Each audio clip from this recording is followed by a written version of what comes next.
बच्चों, कैसे हो आप सभी। स्वागत है आपका अपने चैनल एक्सपोज केमिस्ट्री पर, जहां पर हम आपको 9th एंड साइंस के 11th 12th और बीएससी की फ्री केमिस्ट्री क्लासेस प्रोवाइड करते हैं। तो आज हम स्टार्ट करते हैं आयनिक सॉलिड्स चैप्टर को। तो देखिए बच्चों, जो हमारे आयनिक सॉलिड्स होते हैं वो कंटेन करते हैं आयनिक बॉन्ड को। तो हमें फर्स्ट बताना चाहिए आयनिक बॉन्ड क्या होता है, या फिर हम इन्हें बोलते हैं इलेक्ट्रोवैलेंट बॉन्ड। सो आयनिक बॉन्ड, आयनिक और इलेक्ट्रोवैलेंट बॉन्ड।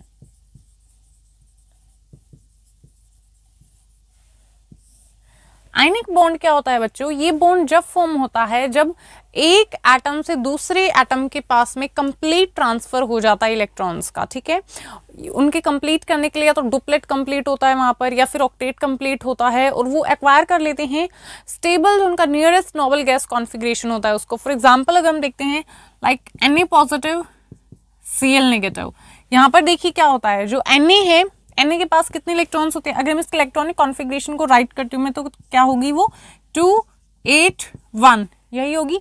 और क्लोरीन के अगर हम राइट करते हैं तो क्या होगी 2 8 8 to 10 कितना होता है 17, तो यहाँ पर हो जाएगा 7, यही होती है। अब यहाँ पर देखिए, इसको कंप्लीट करने के लिए कितने चाहिए? इसको कंप्लीट करने के लिए यहाँ पर एक इलेक्ट्रॉन चाहिए, और इसको कंप्लीट करने के लिए एक इलेक्ट्रॉन इसके पास है, या तो ये 7 इलेक्ट्रॉन ले ले या फिर एक इलेक्ट्रॉन को दे दे, ये स्टेबल हो जाएगा। ठीक है, तो ये एक इलेक्ट्रॉन का लॉस करता है, जो हमारा सोडियम है ये एक इलेक्ट्रॉन का लॉस कर देता है, और जो क्लोरीन है वो एक इलेक्ट्रॉन को एक्सेप्ट कर लेता है। अब ये जो सोडियम है ये अपने इलेक्ट्रॉन क्लोरीन को दे देगा, और क्लोरीन जो एक्सेप्ट कर लेगा। अब यहाँ पर कंप्लीट ट्रांसफर हो रहा है, बीच में शेयरिंग नहीं हो रही है, म्यूचुअल शेयरिंग यहाँ पर नहीं है इलेक्ट्रॉन्स के, यहाँ पर कंप्लीटली इलेक्ट्रॉन को दिया जा रहा है। ठीक है, तो यहाँ पर सोडियम दे रहा है, क्लोरीन यहाँ पर ले रहा है, तो इसलिए सोडियम के पास क्या आ गया पॉजिटिव चार्ज, बिकॉज ये इलेक्ट्रॉन का क्या कर रहा है ट्रांसफर कर रहा है, इससे इलेक्ट्रॉन जा रहे हैं, तो इलेक्ट्रॉन यहाँ पर क्या हो रहे हैं प्रोटॉन के कंपेयर में कम हो रहे हैं, तो यहाँ पर इसलिए इसके ऊपर पॉजिटिव चार्ज आ जाएगा। एंड क्लोरीन यहाँ पर ये इलेक्ट्रॉन्स को ले रहा है, तो इसके ऊपर क्या हो रहा है, इसके इलेक्ट्रॉन जो बढ़ रहे हैं, प्रोटॉन से ज्यादा यहाँ पर इलेक्ट्रॉन है, तो इसलिए इसके ऊपर कैसा चार्ज आ गया बच्चों, नेगेटिव चार्ज आ गया। समझ में आ रहा है आपको एक एक पॉइंट? तो देखिए Na पॉजिटिव Cl नेगेटिव, अब इनके बीच में जो बॉन्ड फॉर्म हुआ है वो कैसा बॉन्ड होगा? आयनिक बॉन्ड होगा। समझ में आ गया बच्चों आयनिक बॉन्ड क्या होता है? तो राइट करते हैं हम, when a bond is formed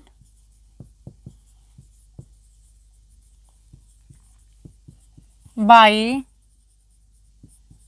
complete transference, when a bond is formed by complete transference of electrons from one atom to another, from one atom to another, from one atom to another, so as to complete their outermost orbits, to complete their outermost orbit by acquiring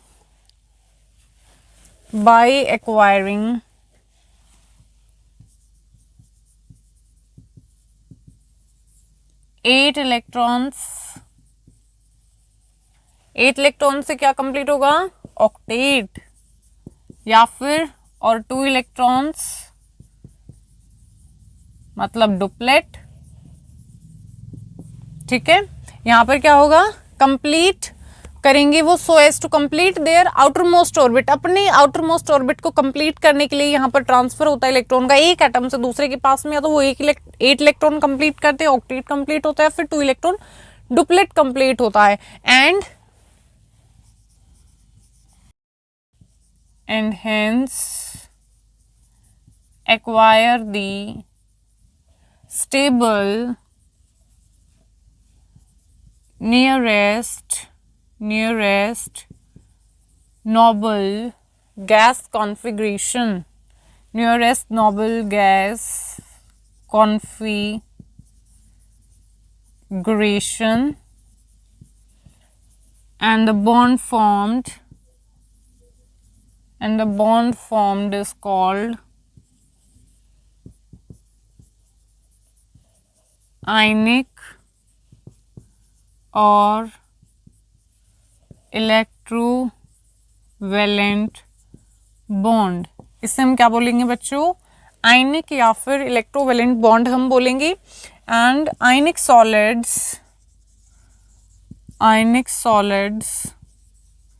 contain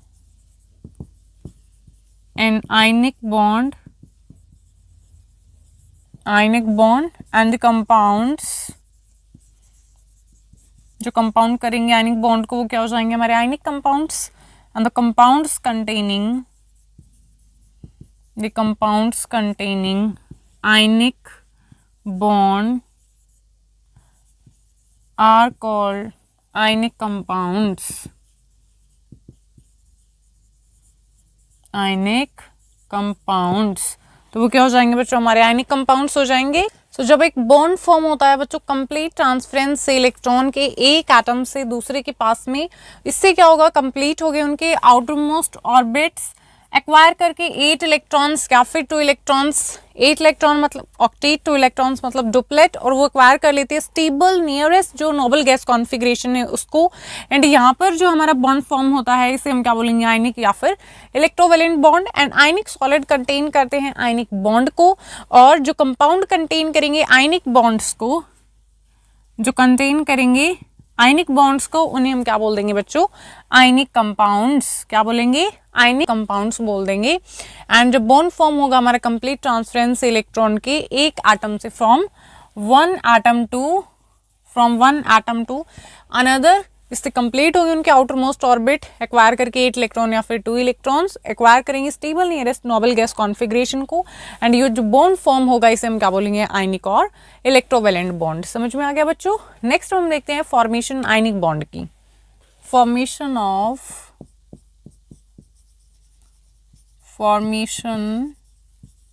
of ionic bond.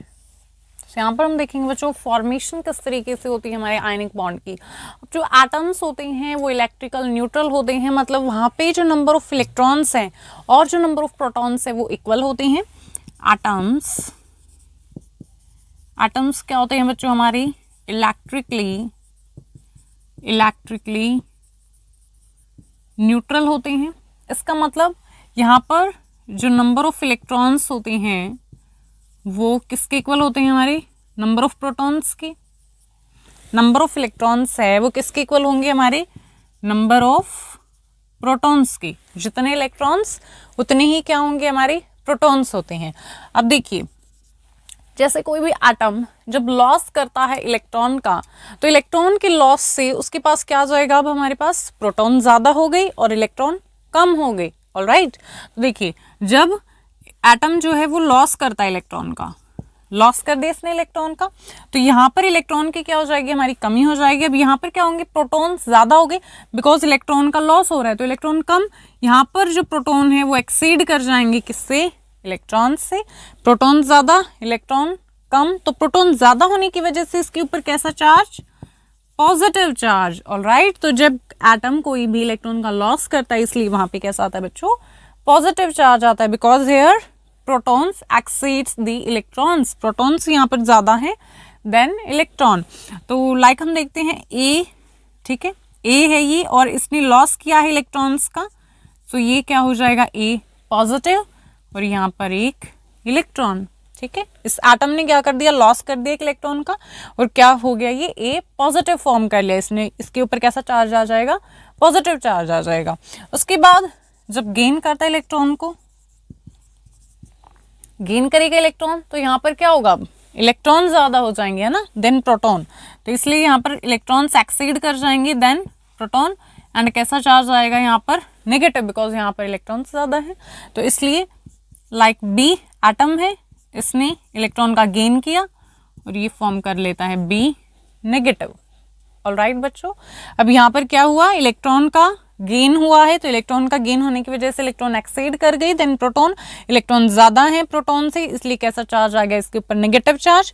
And B atom था, electron को gain किया तो B negative यहाँ पर form हो गया, negative charge इस पे आ गया। अब यहाँ पर देखिए बच्चों, इनके पास क्या है, पॉजिटिव चार्ज इसके पास, नेगेटिव चार्ज इसके पास, ये क्या है हमारी अपोजिट चार्जेस हैं।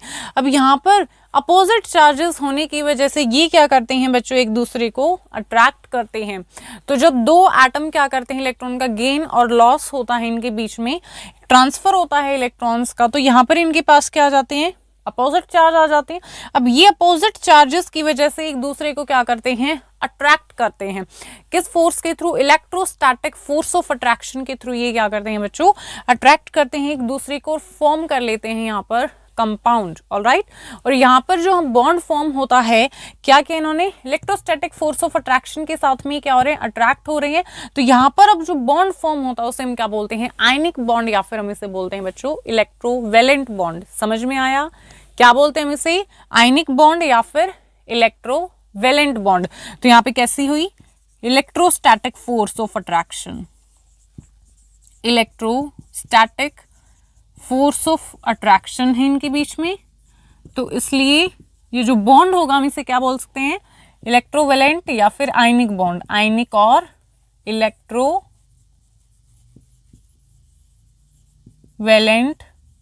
बॉन्ड क्या हो जाएगा, आयनिक बॉन्ड। ऑलराइट बच्चों, अब नेक्स्ट पॉइंट देखिएगा, यहां पर जो इलेक्ट्रॉन का लॉस होता है, यहाँ पर जो एटम है इसने क्या किया, इलेक्ट्रॉन का लॉस किया, और यहाँ पर क्या किया, एटम ने इलेक्ट्रॉन का गेन किया और फॉर्म किया बी नेगेटिव। अब कंपाउंड की जब फॉर्मेशन होती है तो यहाँ पर बच्चों हमें पता है एटम क्या इलेक्ट्रिकल न्यूट्रल होगा। तो जब कंपाउंड की फॉर्मेशन होती है वो कंपाउंड क्या होगा, ओवरऑल होल जो हमारा कंपाउंड होता है इलेक्ट्रिकल न्यूट्रल होता है वो, ठीक है। न्यूट्रल की वजह से यहाँ पर अब क्या होना चाहिए, उसकी न्यूट्रलिटी के लिए यहाँ पर जब कंपाउंड फॉर्म होगा, ए पॉजिटिव बी नेगेटिव, ये जो हमारा कंपाउंड फॉर्म होगा तो ये कंपाउंड क्या होगा, इलेक्ट्रिकल न्यूट्रल होगा। तो इलेक्ट्रिकल न्यूट्रल होने के लिए यहाँ पर जितने इलेक्ट्रॉन लॉस हुए हैं उतने ही इलेक्ट्रॉन क्या होंगे, गेन होंगे। ऐसा नहीं है इलेक्ट्रॉन गेन 2 है तो इलेक्ट्रॉन लॉस 1 हो जाएगा, इलेक्ट्रॉन का लॉस अगर यहाँ पर 4 है तो इलेक्ट्रॉन गेन 3 हो जाएंगे, ऐसा नहीं है। यहाँ पर जितने इलेक्ट्रॉन्स गेन हुए उतने ही इलेक्ट्रॉन का लॉस होगा, जितने इलेक्ट्रॉन लॉस हुए उतने ही इलेक्ट्रॉन का गेन होगा। तो यहाँ पर जो हमारा होल कंपाउंड है वो क्या हो जाएगा, इलेक्ट्रिकल न्यूट्रल हो जाएगा। तो यहाँ पर क्या होना चाहिए, जितने नंबर ऑफ इलेक्ट्रॉन्स गेन है वो किसके इक्वल होने चाहिए, इक्वल होने चाहिए इलेक्ट्रॉन लॉस की, ठीक है। Number of electrons gain is equal to number of electron loss, number of electron loss. तो इससे जो हमारा होल कंपाउंड होगा वो क्या होगा, जो कंपाउंड हमारा फॉर्म होगा वो इलेक्ट्रिकल न्यूट्रल होगा, इलेक्ट्रिकली क्या होगा वो हमारा न्यूट्रल, ठीक है, वो हमारा न्यूट्रल कंपाउंड हो जाएगा उसके बाद। तो इसका मतलब यहाँ पर क्या होगा, नंबर ऑफ इलेक्ट्रॉन गेन किसके इक्वल होंगे, नंबर ऑफ इलेक्ट्रॉन लॉस के होंगे। और ये जो नंबर ऑफ इलेक्ट्रॉन गेन और लॉस होते हैं बच्चों बाय एन एटम, एक एटम के द्वारा ये जो नंबर ऑफ इलेक्ट्रॉन गेन या फिर नंबर ऑफ इलेक्ट्रॉन लॉस हुए हैं आयनिक कंपाउंड की फॉर्मेशन में, इन्हें हम क्या बोलते हैं, उनकी इलेक्ट्रोवैलेंसी। तो इलेक्ट्रोवैलेंसी किसके इक्वल हो जाएगी, हमारी नंबर ऑफ इलेक्ट्रॉन जो गेन हुए या फिर नंबर ऑफ इलेक्ट्रॉन जो लॉस हुए उसके इक्वल हो जाएगी हमारी electrovalency. So the number of electrons gain or loss by an atom in the formation of ionic compound, in the formation of ionic bond, in the formation of ionic bond is called its electrovalency, ठीक है बच्चों, उसे हम क्या बोल देंगे, electrovalency बोल देंगे। तो नंबर ऑफ इलेक्ट्रॉन्स जो गेन हुए हैं एंड जो नंबर ऑफ इलेक्ट्रॉन हमारे लॉस हुए हैं एक एटम के द्वारा आयनिक बॉन्ड की फॉर्मेशन में, दैट इज कॉल्ड इलेक्ट्रोवैलेंसी। समझ में आया बच्चों, फर्स्ट पॉइंट आपको इलेक्ट्रिकल न्यूट्रल होते हैं हमारे atoms, number of electrons equal होते हैं नंबर ऑफ प्रोटॉन्स के। उसके बाद जब लॉस होता है इलेक्ट्रॉन का तो यहाँ पर क्या हो जाते हैं, हमारे प्रोटॉन ज्यादा हो जाते हैं, इसलिए कैसा चार्ज आ जाता है, पॉजिटिव चार्ज। और जब गेन होता है इलेक्ट्रॉन का यहाँ पर कैसे आ जाता है एटम पे, नेगेटिव चार्ज। उसके बाद यहाँ पर अपोजिट चार्ज की वजह से यहाँ पर इलेक्ट्रोस्टैटिक फोर्स ऑफ अट्रैक्शन होती है इनके बीच में, एंड यहाँ पर जो बॉन्ड फॉर्म होता है उसे हम क्या बोलते हैं, आयनिक बॉन्ड या फिर इलेक्ट्रोवेलेंट बॉन्ड हम इसे बोल देंगे। एंड नंबर ऑफ इलेक्ट्रॉन जो गेन हुए वो इक्वल होंगे नंबर ऑफ इलेक्ट्रॉन लॉस की, तो मतलब यहाँ पर जो कंपाउंड है वो क्या होना चाहिए, इलेक्ट्रिकल न्यूट्रल होना चाहिए, तो इसके लिए number of gain electron gain और number of electron loss equal होना चाहिए। तो यहाँ पर जो नंबर ऑफ इलेक्ट्रॉन गेन और लॉस होंगे by an atom in the formation of ionic bond, वो क्या हो जाएगी, हमारी इलेक्ट्रोवैलेंसी हो जाएगी। समझ में आ गया बच्चों। नेक्स्ट पॉइंट, तो नेक्स्ट पॉइंट हो जाएगा बच्चों हमारे पास वो एटम्स जो रेडियली जल्दी से इलेक्ट्रॉन का गेन कर लेते हैं उन्हें हम क्या बोलते हैं, इलेक्ट्रोनेगेटिव, और जो जल्दी से इलेक्ट्रॉन का लॉस कर देते हैं उन्हें हम क्या बोल देते हैं, आसानी से, ठीक है, जो आसानी से इलेक्ट्रॉन का लॉस कर देते हैं उन्हें हम क्या बोलते हैं, इलेक्ट्रो पॉजिटिव बोलते हैं। So atoms that radially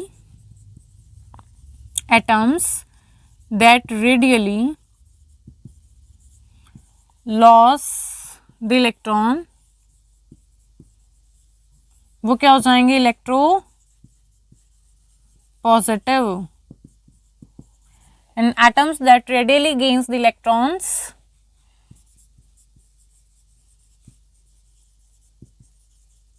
radially gains the electrons, वो क्या हो जाएंगे, इलेक्ट्रोनेगेटिव हो जाएंगे हमारे इलेक्ट्रोनेगेटिव एटम्स, और जो एटम रेडियली लॉस कर देंगे इलेक्ट्रॉन्स का वो जाएंगे हमारे इलेक्ट्रोपॉजिटिव एटम। समझ में आ गया बच्चों, दोनों टर्म्स आ गए समझ में। इसके बाद हम देखते हैं आयनिक बॉन्ड की फॉर्मेशन को हम समझते हैं NaCl के एग्जाम्पल से, सोडियम क्लोराइड के एग्जाम्पल से, और उससे पहले हम जो फैक्टर हैं जो इन्फ्लुएंस करते हैं आयनिक बॉन्ड को उसको हम देख लेते हैं। उसके बाद हम पढ़ेंगे NaCl के अंदर किस तरीके से आयनिक बॉन्ड की फॉर्मेशन होती है। Alright, factors influencing the formation of ionic bond। यहाँ पर हम स्टडी करेंगे बच्चों कौन से वो फैक्टर्स हैं जो इन्फ्लुएंस करेंगे आयनिक बॉन्ड की फॉर्मेशन को। आयनिक जो बॉन्ड है बच्चों वो बन कैसे रहा है, एक एटम इलेक्ट्रॉन को दे रहा है, दूसरा एटम इलेक्ट्रॉन्स को ले रहा है, मतलब एक एटम इलेक्ट्रॉन को गेन कर रहा है, दूसरा एटम इलेक्ट्रॉन का लॉस कर रहा है, और वहां पे क्या हो रही है, हमारी आयनिक बॉन्ड की फॉर्मेशन हो रही है। तो यहाँ पर हमारे पास दो फैक्टर आते हैं बच्चों, first ionization energy and second one electron affinity. ये दो फैक्टर्स हमारे पास आते हैं जो इन्फ्लुएंस करते हैं आयनिक बॉन्ड की फॉर्मेशन को। अब आयनाइजेशन एनर्जी क्या होता है, अमाउंट ऑफ एनर्जी बच्चों जो हमें रिक्वायर होती है, अमाउंट ऑफ एनर्जी ये क्या होगी, हमें रिक्वायर होगी किस लिए, इलेक्ट्रॉन को निकालने के लिए, ठीक है। So amount of energy required to remove the electron from the outermost shell, atom के आउटर मोस्ट शेल से इलेक्ट्रॉन को निकालने में जो हमें एनर्जी रिक्वायर होती है उसे हम क्या बोलते हैं, आयनाइजेशन एनर्जी। और किससे, गैशियस एटम यहाँ पर हमारे पास होगा, गैशियस फेज में, आइसोलेटेड एटम होगा, गैशियस फेज में होकर वो किसके अंदर कन्वर्ट हो जाएगा, हमारा गैशियस पॉजिटिव आयन के अंदर। ऑलराइट, तो यहाँ पर आयनाइजेशन एनर्जी क्या होगी हमारी, amount of energy, the amount of energy required, ये हमें रिक्वायर होती है, required to remove the electron from the outermost shell, from the outermost shell to a isolated atom in gaseous phase so as to convert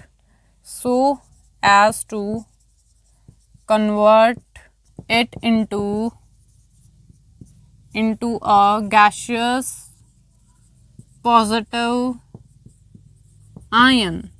alright बच्चों, तो ionization energy क्या होती है, जो एनर्जी हमें रिक्वायर होती है रिमूव करने के लिए इलेक्ट्रॉन आउटर मोस्ट शेल से आइसोलेटेड एटम के गैशियस फेज के अंदर, और वो कन्वर्ट हो जाता है गैशियस पॉजिटिव आयन के अंदर। ऑलराइट, तो यहाँ पर आयनाइजेशन एनर्जी जो है हमारा एक फैक्टर है, बिकॉज यहाँ से हमें क्या पड़ेगा, इलेक्ट्रॉन को निकालने की जरूरत पड़ेगी। एक एटम को आयनिक बॉन्ड की फॉर्मेशन के अंदर क्या होता है बच्चों, एक इलेक्ट्रॉन का लॉस करता है, दूसरा इलेक्ट्रॉन का गेन करता है।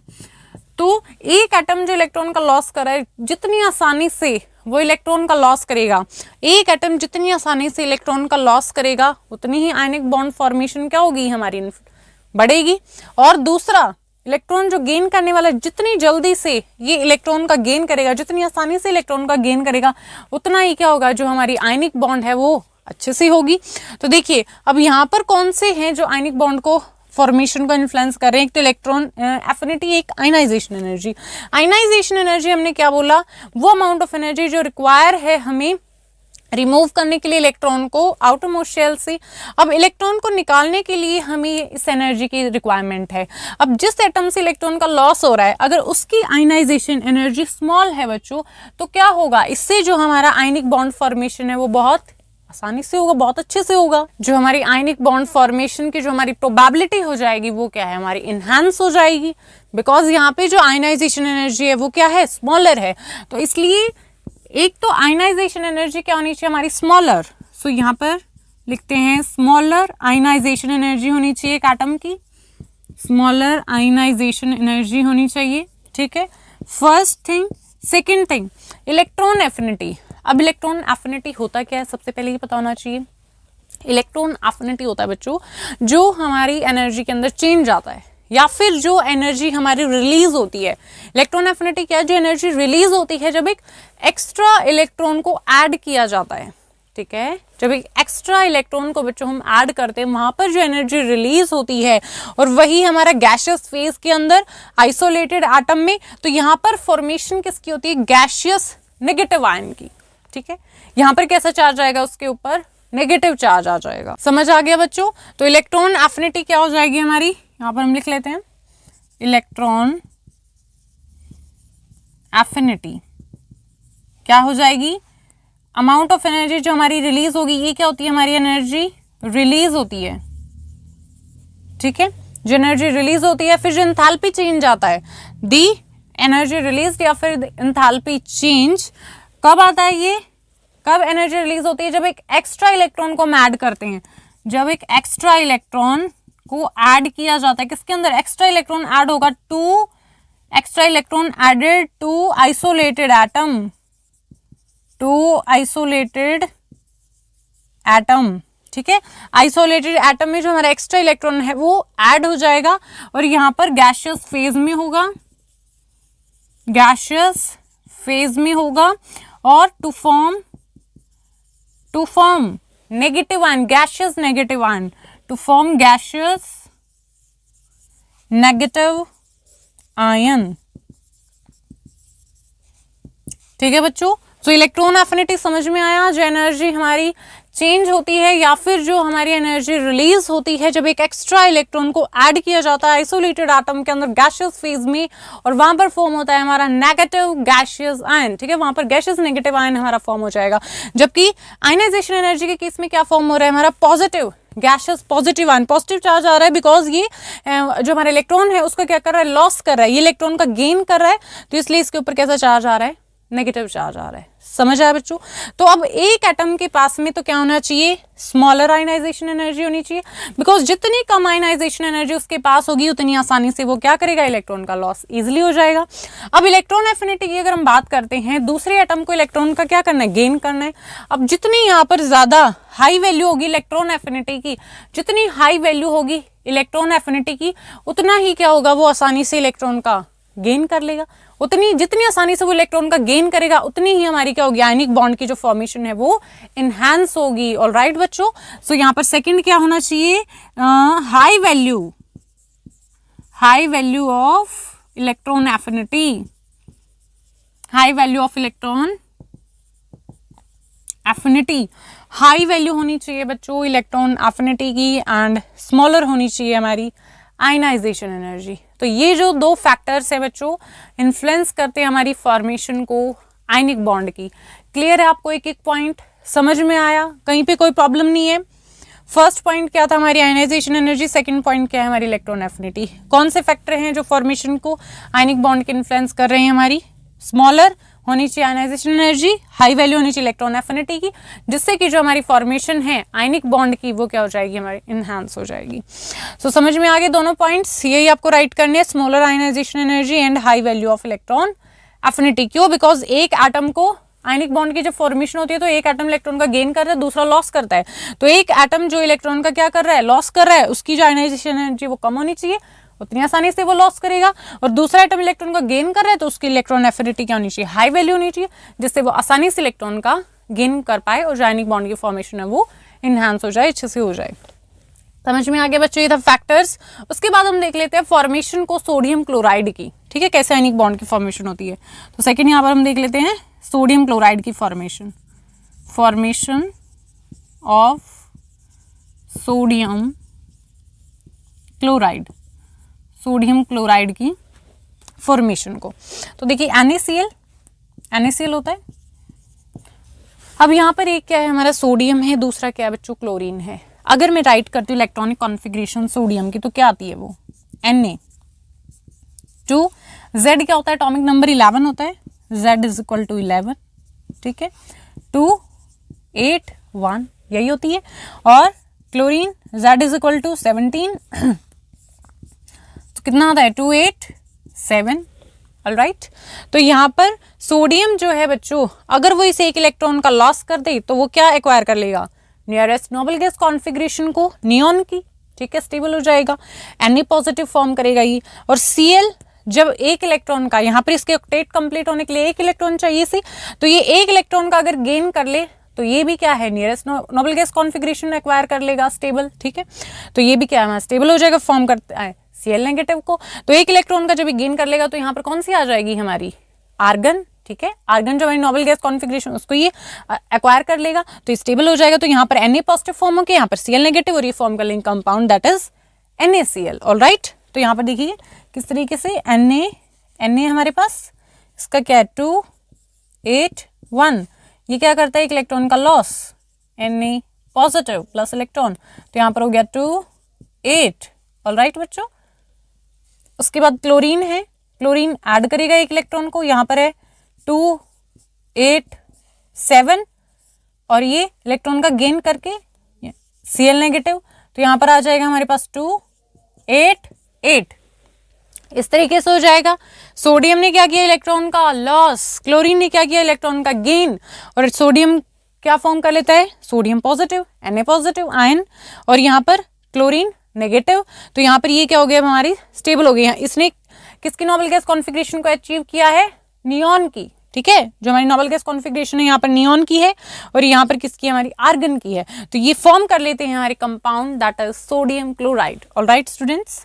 तो किस तरीके से होगा, यहाँ पर देखिए, यहाँ पर Na है, कितने इलेक्ट्रॉन है इसके पास, एक इलेक्ट्रॉन है। यहाँ पर Cl के पास क्या है, यहाँ पर 7 इलेक्ट्रॉन्स होंगे। सो 1 2 3 4 5 6 7 इलेक्ट्रॉन है। अब ये एक इलेक्ट्रॉन इसको दे देगा, ठीक है, सोडियम एक इलेक्ट्रॉन इसको दे देगा, तो यहाँ पर क्या फॉर्म हो जाएगा, यहाँ पर कितना था 2 8 1, यहाँ पर कितना है 2 8 7, ऐसा ही है बच्चों। समझ में आ रही है एक पॉइंट। देखो Na सोडियम के पास आउटर मोस्ट में एक इलेक्ट्रॉन है, एक इलेक्ट्रॉन का लॉस कर देगा, सोडियम एक इलेक्ट्रॉन को गेन कर लेगा, तो यहाँ पर फॉर्म हो जाएगा हमारा NaCl कंपाउंड, Na पॉजिटिव आ जाएगा इसके ऊपर चार्ज, और यहाँ पर क्या आ जाएगा, हमारा Cl नेगेटिव आ जाएगा। यहाँ पर अब Na के पास क्या है 2 8, और यहाँ पर 2 8 8, तो यहाँ पर हम इसको ऐसे भी शो कर सकते हैं प्लस, ठीक है। ये दोनों क्या है, फिर कंपाउंड की फॉर्मेशन कर लेते हैं NaCl। अब यहाँ पर 2 8 1 था, यहाँ पर क्या हो गया 2 8, और यहाँ पर 2 8 7 था, तो यहाँ पर हो गया 2 8 8। इसने एक इलेक्ट्रॉन का क्या किया, लॉस, इसने क्या कर लिया, एक इलेक्ट्रॉन को गेन। अब यहाँ पर अपोजिट चार्जेस की वजह से ये क्या करते हैं, अट्रैक्ट करते हैं एक दूसरे को through electrostatic force of attraction. जो इलेक्ट्रोस्टैटिक फोर्स ऑफ अट्रैक्शन होते हैं इनके बीच में, और फॉर्म कर लेते हैं आयनिक कंपाउंड, और इनके बीच में बॉन्ड कैसा, हमारा आयनिक बॉन्ड और इलेक्ट्रोवैलेंट बॉन्ड। सो यहाँ पर ये फॉर्म कर लेते हैं हमारे सोडियम क्लोराइड कंपाउंड को। समझ में आ गया बच्चों फॉर्मेशन सोडियम क्लोराइड की, और कौन से फैक्टर्स है जो इन्फ्लुएंस करे फॉर्मेशन को आयनिक बॉन्ड की, नोट कर लो, फिर आगे करते हैं। नेक्स्ट बच्चों, एक जो हमारा आयन है एक जो आयन है उसकी जो इलेक्ट्रोस्टैटिक फील्ड है वो नॉन डायरेक्शनल होती है, ठीक है, मतलब एक पर्टिकुलर डायरेक्शन में नहीं है, वो नॉन डायरेक्शनल होती है। इसी तरीके से एक जो हमारे पास पॉजिटिव आयन होता है वो अट्रैक्ट करता है बहुत सारी नेगेटिव आयंस को, और एक जो नेगेटिव आयन है वो अट्रैक्ट करता है बहुत सारी पॉजिटिव आयंस को। ऑलराइट, डिपेंड करता है उसकी साइज पे एंड उसकी रेडियस पे। फॉर एग्जाम्पल अगर हम लेते हैं सोडियम क्लोराइड क्रिस्टल को, किसको, सोडियम क्लोराइड क्रिस्टल को, that is NaCl। Sodium chloride के क्रिस्टल में अगर हम बात करते हैं बच्चों, तो यहाँ पर ये एक पॉजिटिव आयन क्या करेगा, बहुत सारे नेगेटिव आयन को अट्रैक्ट करेगा, और एक नेगेटिव आयन बहुत सारे पॉजिटिव आयन को अट्रैक्ट करेगा। तो इस तरीके से वो किसकी फॉर्मेशन कर लेते हैं, आयनिक क्रिस्टल की वो फॉर्मेशन कर लेते हैं। लाइक हम देखते हैं NaCl क्रिस्टल के अंदर, यहाँ पर जो Na पॉजिटिव है, सोडियम जो हमारे आयंस होते हैं बच्चों, एक सोडियम आयन जो है वो सराउंडेड होता है 6 क्लोरीन आयन से, ठीक है, 6 क्लोराइड आयन से। किससे, 6 chloride Cl negative ions, 6 chloride ions से क्या होता है, ये इक्वली स्पेस्ड होते हैं 6 क्लोराइड आयंस, ठीक है। सोडियम जो है वो सराउंडेड होता है हमारी इक्वली स्पेस्ड 6 क्लोराइड आयन से। इसी तरीके से जो हमारा एक क्लोराइड आयन है वो 6 Na पॉजिटिव आयन से सराउंडेड होता है, ठीक है, वो सराउंडेड होता है हमारे किन से, equally spaced 6 Na positive ion से। ऑलराइट, और ये फॉर्म कर लेते हैं NaCl क्रिस्टल को, सोडियम क्लोराइड के क्रिस्टल को वो फॉर्म कर लेते हैं। और यहाँ पे अगर हम देखते हैं कोऑर्डिनेशन नंबर भी क्या हो जाता है, NaCl का जो हमारे Na positive Cl negative ion है NaCl के अंदर क्या होता है, 6 होता है, ठीक है। समझ में आ गया बच्चों आपको यहाँ तक आपको कोई भी डाउट आए बच्चों कमेंट बॉक्स में कमेंट करना है। इस वीडियो में इतना ही करते हैं, मिलते हैं नेक्स्ट वीडियो में। Have a good day.